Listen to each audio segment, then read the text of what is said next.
ఇక్కడికి వచ్చినప్పుడు ఈ రోజే ఒక వార్త వచ్చినది కూడా మీరు గుర్తుపెట్టుకోవాలి.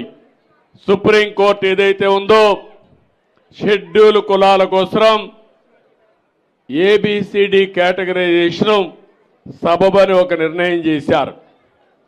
నేను ఎప్పుడు మీరు ఒక విషయం గుర్తుపెట్టుకోవాలి. ఈ రోజు నేను చెప్పడం కాదు, సామాజిక న్యాయం తెలుగుదేశం పార్టీ సిద్ధాంతం.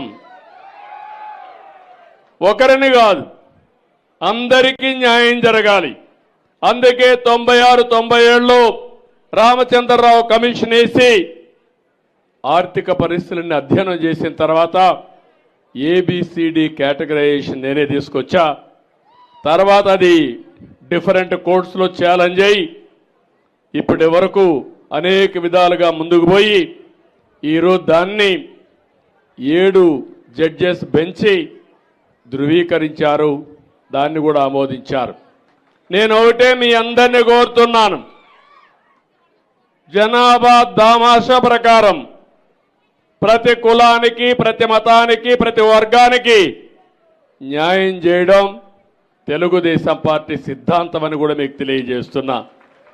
అందుకే మొన్న ఎన్నికల్లో మీరు చూశారు, నేను ఇచ్చినప్పుడు సీట్లు కూడా ఇక్కడ శబరిని ఇక్కడ ఎంపీగా ఇస్తే పక్కన ఎంపీగా నాగరాజు ఒక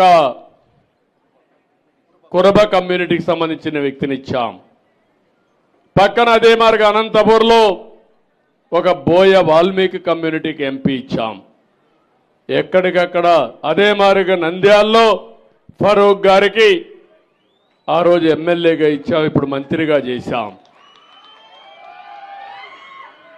సామాజిక న్యాయం ఇంకో పక్క కర్నూలులోనే టీజీ భరత్ని ఒక వైశ్య కులాన్ని నుంచి ఎమ్మెల్యేకి ఇచ్చి ఇప్పుడు ఎంపీ మంత్రి చేశాం. సామాజిక న్యాయం జరగాలి, అన్ని వర్గాలకు న్యాయం జరగాలి. ఈ ప్రభుత్వం అందరిది, నేను మీ అందరి వాడిగా ఉంటాను, శాశ్వతంగా అదే చేస్తాను. ఎక్కడ పేదవాడుంటే అక్కడ ఉంటాను.